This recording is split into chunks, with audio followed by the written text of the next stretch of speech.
आज का हमारा टॉपिक है electric field intensity due to a point charge. देखिए सबसे पहले आपके सामने यहाँ पर फिगर दिखाई दे रहा है, यहाँ पर लोकेशन ए और लोकेशन बी दिखाई दे रही है।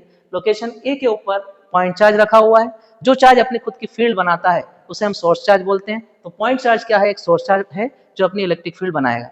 लोकेशन बी जिसका डिस्टेंस ए से लोकेशन ए से आर दे रखा है, ठीक है। अब यहाँ पर इस फिगर को हम शॉर्ट में डिस्क्राइब कर देते हैं। डिस्क्रिप्शन में हमने यहाँ पर लिखा है consider a point charge at location A that is plus q charge that is a source charge, वो एक सोर्स चार्ज है। We have to determine electric field intensity at location B whose distance is r from location A.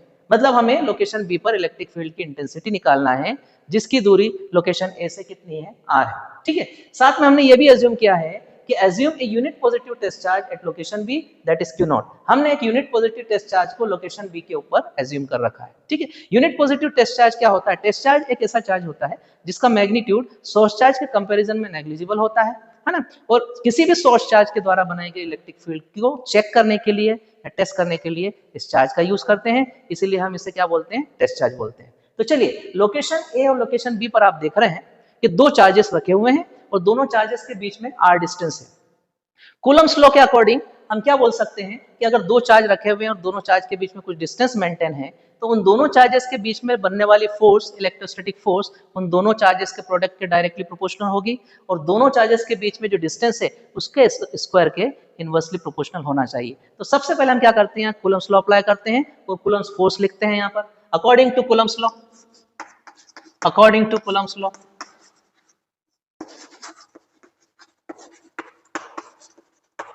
Coulomb's force F is equal to क्या हो जाएगा यहाँ पर? K, पहला charge जो है वो Q है, प्लस Q है, दूसरा चार्ज जो है वो Q नॉट है और दोनों के बीच का डिस्टेंस R है, तो इसे हम क्या लिखेंगे? R square. इक्वेशन नंबर 1 इसे हम दे देते हैं। यहाँ पर K क्या होता है? कूलम्स कांस्टेंट होता है और एयर या वैक्यूम के लिए मतलब फ्री स्पेस के लिए इस कूलम्स कांस्टेंट की वैल्यू होती है 1/4 पाई एप्सिलॉन नॉट। तो वो लिख देते हैं यहाँ पर for air and vacuum, for air और vacuum coulomb's constant K is equal to क्या बन जाता है? 1/4 pi epsilon naught which is equal to 9 × 10⁹ newton metre square per coulomb square, ये हो जाता है। तो हम ये मान लेते हैं कि जो पॉइंट चार्ज रखा हुआ है जो इलेक्ट्रिक फील्ड अपनी बना रहा है वो एक फ्री स्पेस में पड़ा हुआ है, तो ये जो कूलम्स फोर्स बनी है इन दोनों चार्जेस के बीच में वो K की प्लेस पर हम क्या रख देंगे? 1/4 पाई एप्सिलॉन नॉट, ठीक है। तो ये फोर्स क्या बन जाने वाली है? F is equal to Q naught upon 4 pi epsilon naught R square, जिसको हम इक्वेशन नंबर 2 दे देते हैं। अब हमने कूलम्स फोर्स यहाँ पर निकाल ली, ठीक है।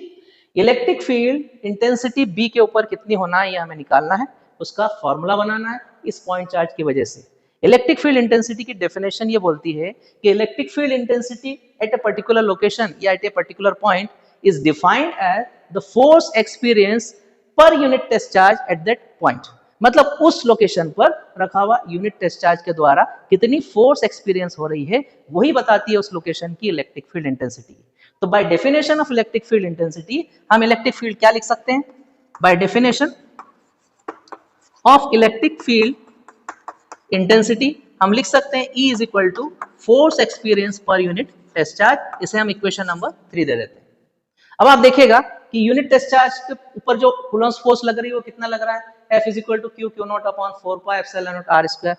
और इलेक्ट्रिक फील्ड इंटेंसिटी के अकॉर्डिंग वो यूनिट टेस्ट चार्ज कितना फोर्स एक्सपीरियंस कर रहा है? F, मतलब ये दोनों फोर्सेस बराबर होना चाहिए। तो इस फोर्स की वैल्यू जो है इक्वेशन 2 से हम कहां रख देते हैं? इक्वेशन 3 में रख देते हैं। चलिए यहां पर हम इक्वेशन 3 में इक्वेशन 2 से फोर्स की वैल्यू रखते हैं तो इलेक्ट्रिक फील्ड इंटेंसिटी का फॉर्मूला क्या बन जाएगा? देखिए यहां पर हमने वैल्यू रखी Q naught upon 4 pi epsilon naught R square और एक टेस्ट चार्ज तो इसके साथ में है ही, यहाँ पर ये टेस्ट चार्ज है। टेस्ट चार्ज से टेस्ट चार्ज कैंसिल हो जाएगा तो यहाँ पर हम देखते हैं कि इलेक्ट्रिक फील्ड इंटेंसिटी का फाइनल जो एक्सप्रेशन फॉर्मूला बन जाता है E is equal to Q upon 4 pi epsilon naught R square. ये है, इसे हम इक्वेशन नंबर 4 दे देते हैं। यही एक्सप्रेशन है electric field intensity due two point charge की और ये scalar form electric field intensity का, क्योंकि इलेक्ट्रिक फील्ड एक वेक्टर क्वांटिटी होती है, इसका डायरेक्शन होता है। अगर हम इसको वेक्टर फॉर्म में लिखना है तो इस इलेक्ट्रिक फील्ड इंटेंसिटी को वेक्टर फॉर्म में कैसे लिखा जा सकता है? Vector E is equal to, यहां पर हम क्या कर देंगे? स्केलर फॉर्म के साथ में एक यूनिट वेक्टर ऐड कर देंगे, R कैप लगा दिया, तो ये हो जाता है इलेक्ट्रिक फील्ड इंटेंसिटी का वेक्टर फॉर्म।